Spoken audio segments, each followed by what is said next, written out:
Hello students, welcome to my way physics class. यहाँ पे question है, an electric iron consumes energy at rate of a number 840 watt when heating is at the maximum rate. एक electric iron है जो 840 वाट energy को जो है वह खपत करता है जब उसको मैक्सिमम रेट पर हीट किया जाता है। And b number 360 watt when heating is at the minimum.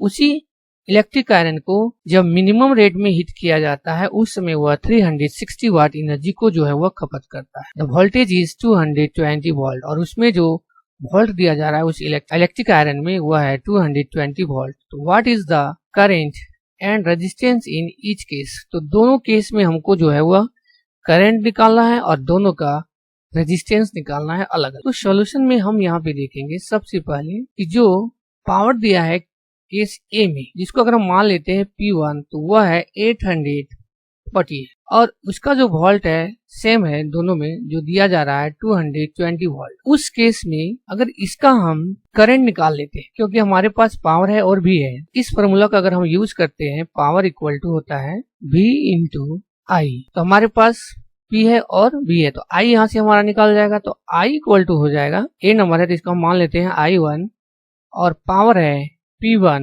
और बाय में हो जाएगा V।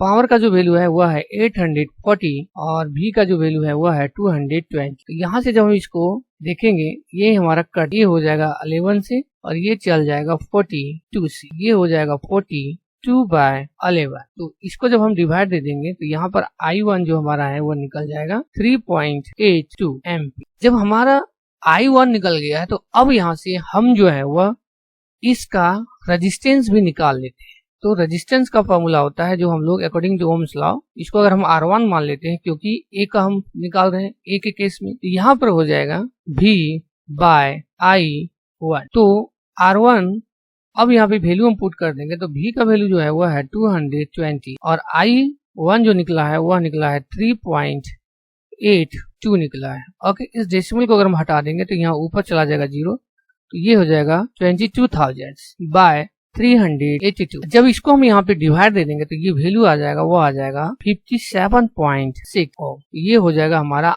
R1 का रेजिस्टेंस। ए नंबर में दोनों निकाल लिए। I हमारा आ गया है, वह आ गया है I1 3.82 ओम एम्पियर और R1 जो निकल गया है हमारा वह है 57.60।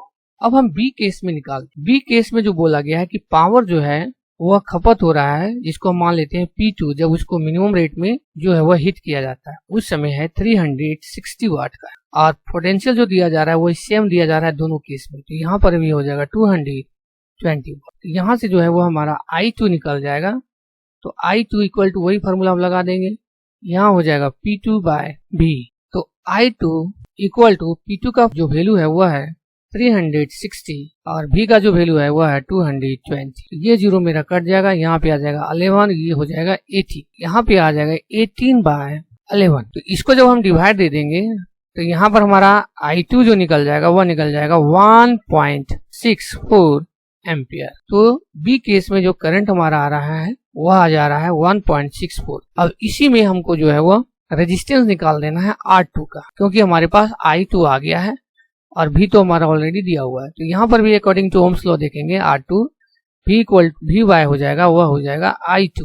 V हमारा ऑलरेडी है 220 और I2 जो अभी हमने निकाला है वह है 1.64। तो यहाँ पर इस डेसिमल को जब हम हटाएंगे तो यहाँ पे आ जाएगा इतना। तो ये हो जाएगा R2 इक्वल टू 22,000 बाय 164। अब जब इसको डिवाइड दे दिया जाएगा तो यहाँ पर जो वैल्यू आ जाएगा वह आ जाएगा 134.15 ओम। तो ये हो जाएगा R2। तो हमने दोनों केस में जो निकाल लिया, I1 जो मेरा आया है वह है 3.82 एम्पियर, I2 जो आया वह आया है 1.64 एम्पियर और R1 जो आ गया है वह है 57.60 एम्पियर और R2 जो है वह है 134.15, जो इस क्वेश्चन का जो है वह आंसर है। Okay, thank you all of you.